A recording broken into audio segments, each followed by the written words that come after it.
Nagpapatuloy raw ang magkahiwalay na investigasyon ng Kamara at Senado kaugnay sa flood control projects sa kabila ng pagbuo ng Malacanang ng Independent Commission. Ang ilang kongresista may agam-agam sa ilang taong bumubuo sa komisyon o ilang taong bumubuo sa komisyon. Balitang hatid ni Mark Salazar.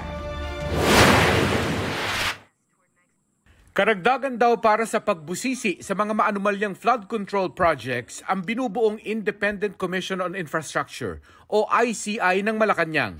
Pero si House Public Accounts Committee Chairman Terry Ridon may agam-agam sa pagtalaga kay Baguio City Mayor Benjamin Magalong bilang Special Advisor ng komisyon. Marami hong mga sinabi si Mayor Magalong na una laban sa House Infrastructure Committee. Ang sabi niya una, ito po ay yung ayokong banggitin, no? Yung anti-moro pejorative na parang lokohan lang. Pangalawa, sabi niya nagmamaang-maangan po yung mga miyembro ng komite. Tapos pangatlo, ang sabi niya ho ay mga kriminal, yung mga miyembro po ng komite po na ito. Welcome naman para kay Senate President Pro Tempore at Blue Ribbon Committee Chairman Panfilo Lacson ang ICI. Lalo't hindi lang flood control projects ang iimbestigahan. Hiling din ng senador, palawigin ang sumbong sa Pangulo website para isama ang lahat ng proyekto ng lahat ng ahensya. Ang detalye ng budget mula National Expenditure Program hanggang General Appropriations Act at lahat ng amyenda at nag-amyenda ng budget hanggang sa implementasyon. Pag-uusapan daw ng House Infrastructure Committee ang susunod na hakbang kapag gumalaw na ang ICI. Pero kung si Ridon ang tatanungin, dapat nilang tapusin ang sariling investigasyon. Magkaiba po yung mandato ng ICI at nito pong House Infrastructure Committee.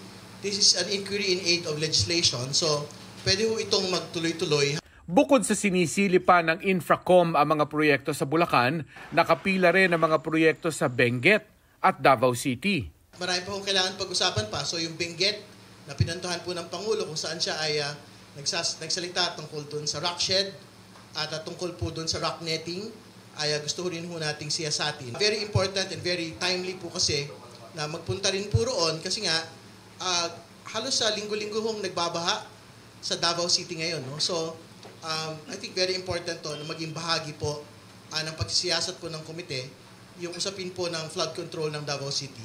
Marami pa rin ani ang dapat sagutin ng mga diskaya, gaya ng bakit simula 2022 lang ang kanilang ibinubulgar na korupsyon.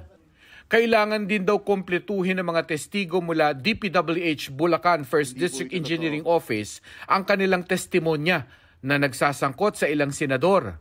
Kung magsabi naman ng Senator Joel at Senator Jinggoy na gusto nila lang magpunta sa House hearing, malaya po silang magpunta po roon at ibigay po ang kanila pong side. No? Pero hindi po natin sila pepwersahin.